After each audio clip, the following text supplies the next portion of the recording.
Bonjour à tous et bienvenue dans cette nouvelle vidéo d'analyse technique journalière. Nous sommes aujourd'hui le vendredi 8 décembre 2023 et nous allons effectuer une vidéo d'analyse grâce au robot Vision de FBT, forexbaskettrading.com. Et comme à notre habitude, nous allons commencer ici par l'indicateur Power. Comme nous pouvons le voir ici, il y a une devise qui sort un petit peu du lot, c'est le yen avec 3. Je souhaiterais le rappeler, nous sommes aujourd'hui le vendredi et nous avons aujourd'hui une nouvelle fondamentale très importante qui est le NFP, le Non-Farm Payroll. Pour ceux qui ne savent pas ce que c'est que le NFP, je vous invite à chercher sur internet la définition. C'est une nouvelle américaine qui peut avoir un très gros impact sur les marchés, surtout sur le dollar, mais également sur les autres devises. De toute manière, nous allons regarder un petit peu ce qui se passe ici sur le yen, parce que si vous avez vu la vidéo d'hier, le yen était complètement strong across the board, il a atteint 5, 6 de force, et maintenant, il s'est retracé. Et vraiment, je tiens à le rappeler, la force de cet outil, c'est qu'il permet surtout de savoir quand ne pas trader. Il montre les opportunités grâce à l'indicateur Power, grâce aux matrix, grâce à toutes les indications visuelles, mais également, comme nous allons le voir aujourd'hui, il est capable de nous montrer lorsque les marchés ne sont pas vraiment intéressants et nous allons éviter de perdre du temps et nous focaliser uniquement lorsque les opportunités sont là. Donc, si vous avez vu la vidéo d'hier, nous avions un yen strong across the board et regardez ce qu'il s'ensuit. Ici, le yen a complètement craqué. Nous avons aujourd'hui l'australienne à moins 0,5, donc on n'a pas de tendance. Mais si vous regardez la vidéo d'hier, vous allez comprendre qu'à la suite de cette analyse où nous avons identifié que le yen était strong across the board, il y a eu cette très grande cassure. Maintenant, le CAD est à 0. Donc, on attend un petit peu, on passe cette période sideways, cette période d'incertitude.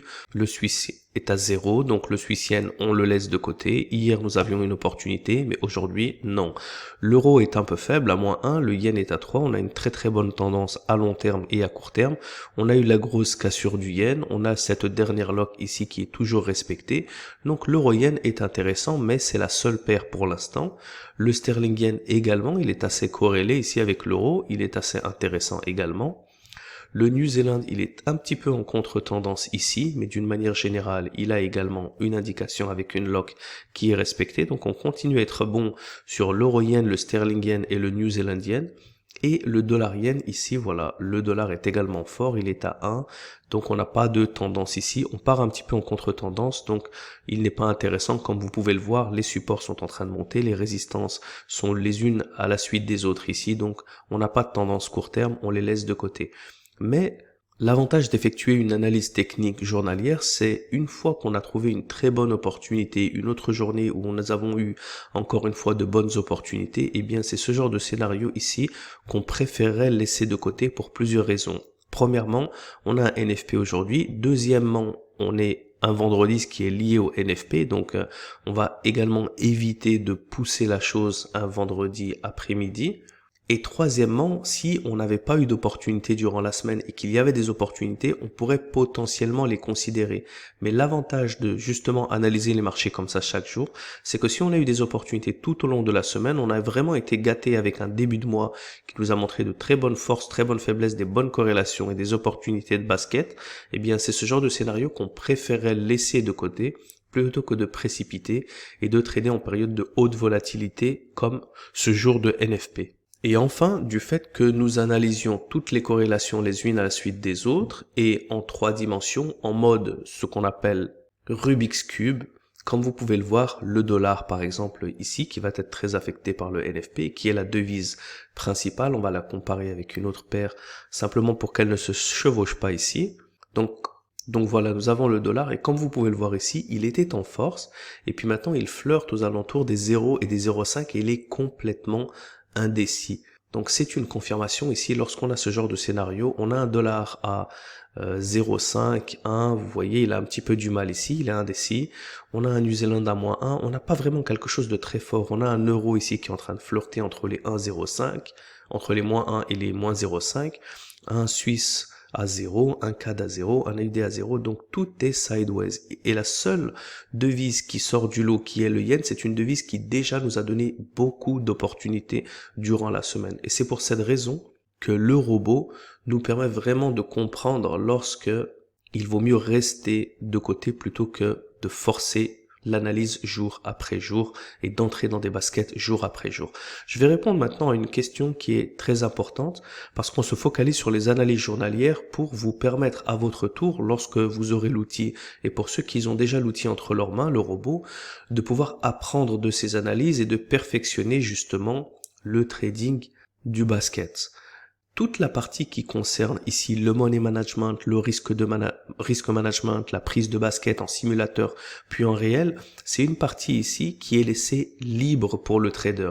Et c'est très important pour la simple raison que tous les traders sont différents. Il y en a certains qui tradent avec différents capitaux, peut-être 500 euros, peut-être 50 000 euros, peut-être 100 000 euros ou peut-être 100 euros. Donc, il est sûr que le risque et le reward va être complètement différent si on trade avec un petit capital ou si on trade avec un très grand capital. Peut-être que un trader qui trade avec un capital plus de 20 000 ou 50 000 euros va être très content d'effectuer un basket avec un risque-reward de 1% et un reward potentiellement de 2%. Peut-être que quelqu'un qui va trader avec un compte à 100 $ va essayer de viser moins 5% ou moins 10%. Et c'est pour cette raison que le volume peut être modifié, le risque et le reward peuvent être modifiés également.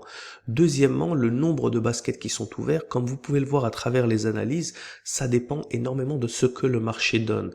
Donc effectuer une moyenne, de dire qu'il y a en moyenne 3 par mois ou 2 par semaine, ça saurait vous conduire en erreur parce que il y a parfois des mois qui sont intéressants, il y a parfois des mois qui le sont moins. Il y a des semaines qui sont très intéressantes, il y a des semaines qui le sont moins. Le mois de novembre, par exemple, où on avait commencé les vidéos, c'est un mois qui a vraiment tardé. Et si vous retournez dans les premières vidéos, vous allez voir que nous avons eu beaucoup de journées qui étaient nulles.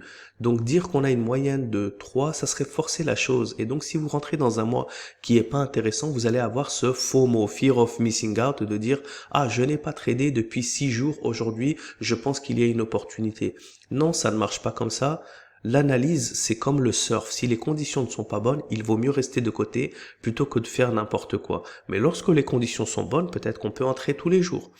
Le money management, le risk management dépend vraiment du type de compte et du type de trader et de son risk aversion et risk appetite, c'est-à-dire l'appétit au risque ou l'aversion au risque. Même peu importe le petit ou le grand capital, si un trader a un capital et souhaite vraiment avoir un trading conservateur et risquer 1% ou un total de 10% de son capital, bien vous avez la possibilité de régler ça dans les paramètres et d'adapter votre volume en conséquence. C'est sûr que plus le volume va être conservateur, plus le risque va être faible. Plus le volume va être agressif en fonction de la balance, en fonction du capital, plus le risque-reward va être agressif. Si nous avons un compte à 1000 $ et qu'on trade avec 0.01, il est très facile d'avoir un maximum risque de 1% et un reward de 2%.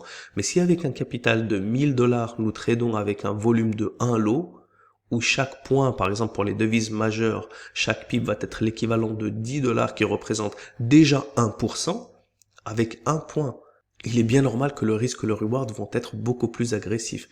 Et je pense que la meilleure manière de pouvoir peaufiner toute cette partie du money et de risk management ne vient pas dans l'établissement de règles fixes et générales à toutes, parce que ça ne va créer que de la confusion, mais vient de l'expérience. Et c'est pour cette raison que je vous invite à passer du temps avec la plateforme, à passer du temps avec le robot, trader en démo s'il le faut, jusqu'à que vous arriviez à trouver les paramètres de trading, les paramètres de monnaie et de risk management qui vous conviennent le mieux. Retournons maintenant à l'analyse. Comme nous l'avons vu ici, il n'y a pas grand-chose d'intéressant. Le yen offre des opportunités, mais en ce vendredi, jour de NFP, et du fait qu'il était déjà strong across the board et qu'il a donné des opportunités, il vaut mieux passer cette journée et profiter de son week-end. Quant à moi, je vous retrouve lundi pour une nouvelle vidéo d'analyse technique journalière et d'ici là, je vous souhaite un excellent trading et un bon week-end à tous. Ciao, ciao.